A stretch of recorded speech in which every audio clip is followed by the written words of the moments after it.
G'day, welcome to Pay It Forward. I've got a really quick and easy project for you all today. It's a little gift that I'm making up for one of my little granddaughters, a little budding artist.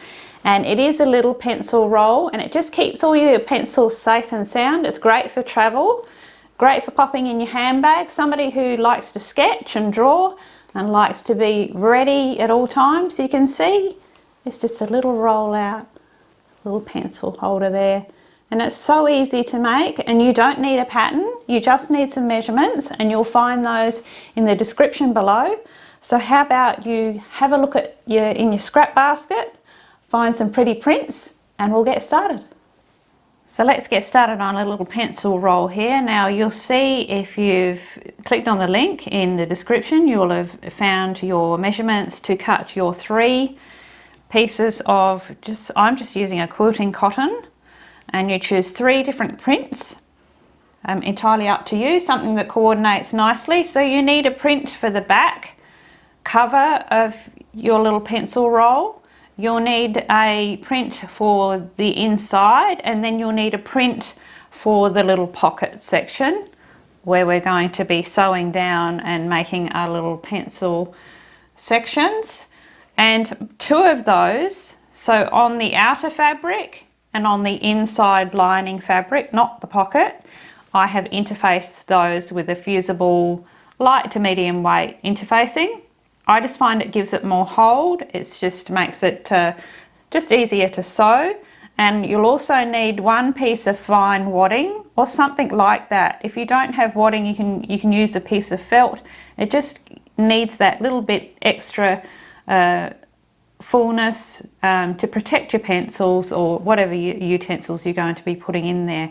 And this, first of all, those pieces, the measurement for your 3 rectangles is 36 centimeters by 24 centimeters, and your wadding piece is 34 by 22, so just a little bit smaller. And then you'll need a piece of ribbon for tying up your little roll, and my ribbon length is 65 centimeters. We'll be folding that one in half. So first thing that we need to do, we'll put these to a side, and we've got our little pocket piece. And you can see that I folded and pressed that piece, that little rectangle, exactly in half. So our top edge is nicely dealt with, and it gives us a little more strength for those little sections. The next thing that you do is that you mark in your little dividers. Now you can do that, I've just used a felt marker, just a very fine one. I'm going to be sewing exactly on top of those lines. It might be very hard for you to see those lines on that print fabric, but the measurement for each little section is 1 inch or 2.5 centimeters. So your measurement starts, you start making those little lines. On each end, first of all, there'll be about 4 to 5 millimeters seam allowance there, and 4 to 5 millimeter seam allowance there. Your markings then go from there, so 2.5 centimeters from there, and you continue on and rule those lines down. You can use a heat erasable marker if you like. And our first job, once that's done, we take our inside lining piece, and we're going to take this one, we're going to line it up on the bottom there, matching up those corners well. You can use your clips or pins. And the first thing we're going to do is we're going to take that one to the machine, and it's just a very small seam allowance, just about 4 millimeters. We're just going to sew down the side and the base of that pocket section. That will just help you when you're sewing down those divider lines. So once you've sewn that one in place, then we're going to sew down each line, and make sure that you back and forth at the beginning, because that's where our little pencils go in each time. So that'll take a little bit of pressure. So back and forth at the start of each one, and sew those lines right the way down, all the way along. There you can see that I have stitched on my little pocket first, and then I have sewn in every one of my little dividers. You can see that's where our little pencils will slip in with each one. And just a little sewing tip, when you're sewing these sections down, it's way better to start at the base and stitch up to the top, because your top is open, so you won't get any puckering or bunching. It will all sit a lot flatter if you do it that way. Now, next step was just to fold our ribbon in half, as I have there, and you can see that I've just stitched that one just above the pocket there, and I've just basted that in there on the machine, so that will be incorporated into the seam. And now push those into the middle, and our next step is to add our front to our back.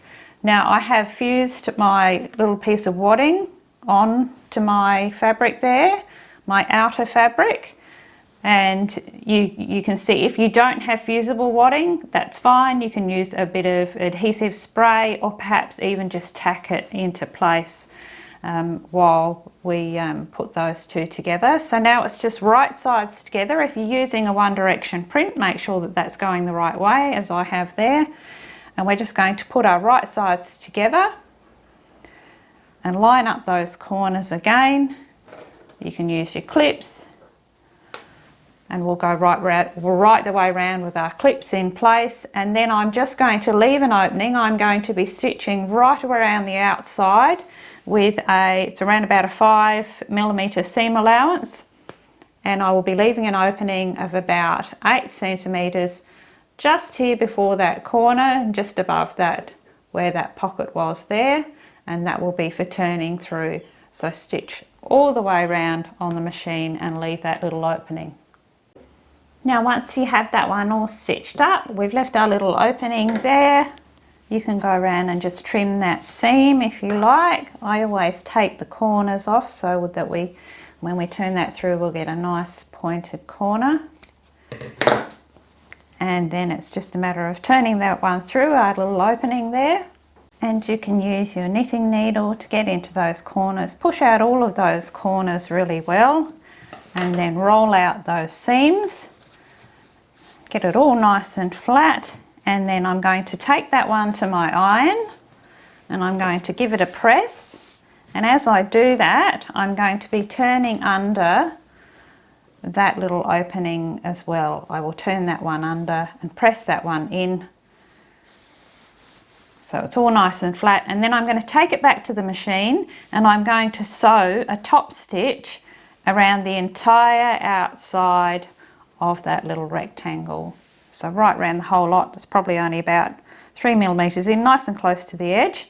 You can use a contrasting thread or something that matches, whatever works for your little project. And there we have our little pencil roll all done. You see that top stitching just finishes it off really nicely. That little bit of wadding in there just gives it a little bit of substance.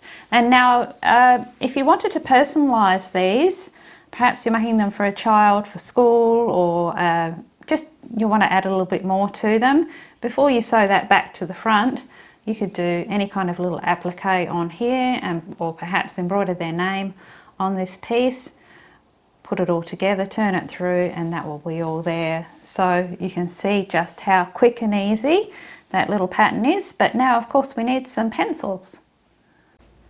So there we go, all fully loaded with our pencils, all ready for the little artist in your life, ready for some magical little drawings.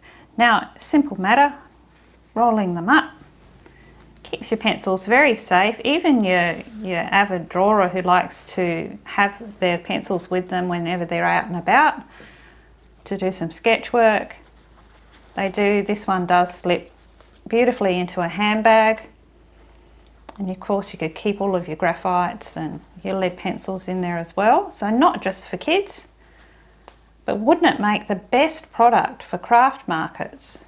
I think it'd be amazing, because you can fill it with all sorts of beautiful little glitter pens and so on. You can see that I've just burnt the edges of my little ribbon there, so that will stop that one from fraying away. Such a gorgeous little package, and with all of the little license prints that are out now in the fabrics, you can really, if you've got somebody, a little child you're making it for, you can choose their favourite characters, mix it up, and it just makes the best little gift.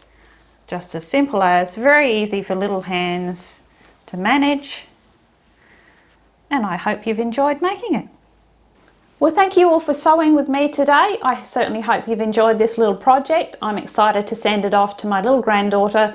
Hopefully I'll receive some lovely little drawings in return. Make sure that you subscribe. Don't miss any of the upcoming free patterns that I have for you.